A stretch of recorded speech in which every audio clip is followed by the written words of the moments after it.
संगम नगरी प्रयागराज में कुछ महीनों बाद महाकुंभ का आयोजन होने वाला है। महाकुंभ जिसे दुनिया का सबसे बड़ा धार्मिक आयोजन माना जाता है, इस बार लाखों नहीं बल्कि 40 करोड़ श्रद्धालुओं को आकर्षित करने की उम्मीद है। इस भव्य आयोजन में भारत के कोने कोने से ही नहीं बल्कि विदेशों से भी श्रद्धालु भारी संख्या में जुटेंगे। महाकुंभ की सबसे बड़ी खासियत अखाड़ों के संत महात्माओं का शाही अंदाज में शहर में प्रवेश करना और 3 प्रमुख स्नान पर्वों पर शाही स्नान करना है।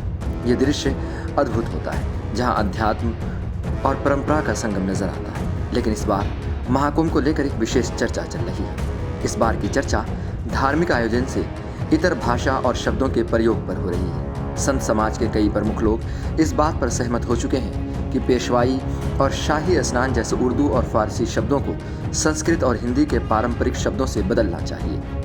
महानिर्वाण अखाड़े के सचिव महंत यमुना पुरी ने बताया कि पेशवाई और शाही जैसे शब्द दास्ता के भाव का प्रतीक है। वे कहते हैं कि इस महाकुंभ के जरिए भारतीय संस्कृति और सनातन धर्म को बढ़ावा देने वाले शब्दों का इस्तेमाल किया जाना चाहिए। उन्होंने कहा कि हमारा यह मानना है कि इन शब्दों को बदल देना चाहिए। ये शब्द विदेशी शासनकाल के प्रतीक हैं और अब हमें अपने संस्कृति और धर्म को महत्व देने वाले शब्दों का चयन करना होगा। इस परिवर्तन को लेकर संत समाज में भी अलग अलग विचार आ रहे हैं। कुछ संत मानते हैं कि नाम बदलना जरूरी है ताकि सनातन धर्म की पहचान और मजबूत हो सके।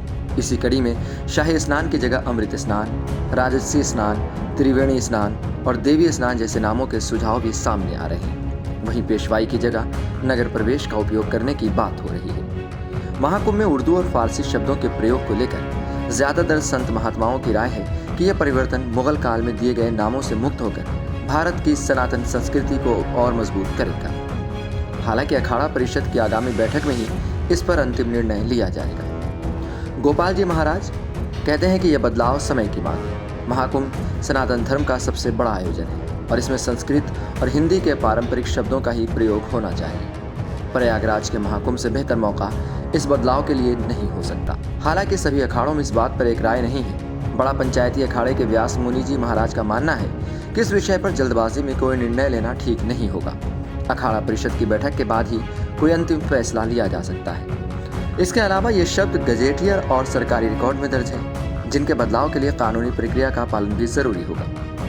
व्यास मुनि जी महाराज कहते हैं कि हम सब संत महात्मा इस मुद्दे पर गहराई से विचार कर रहे हैं, लेकिन कोई भी निर्णय अखाड़ा परिषद की बैठक के बाद ही लिया जा सकता है। पिछले कुछ दिनों में संगम तट पर भगवान श्री चंद की 530वीं जयंती के अवसर पर संतों ने इस मुद्दे पर गंभीर चर्चा की। हालांकि सभी संत इस बात पर सहमत हैं कि बदलाव जरूरी है, परंतु इसे किस तरह और किस स्तर पर लागू किया जाएगा यह तो आने वाले दिनों में स्पष्ट होगा। इस महाकुंभ के आयोजन में सरकार और संत समाज के बीच संतुलन बैठाना चुनौतीपूर्ण होगा। जहां एक ओर अखाड़ों के संत बदलाव की मांग कर रहे हैं, वहीं दूसरी ओर सरकारी प्रक्रियाओं के चलते हर कदम सावधानी पूर्वक उठाना जरूरी है। अब देखना यह है कि अखाड़ा परिषद की आगामी बैठक में क्या फैसला लिया जाएगा।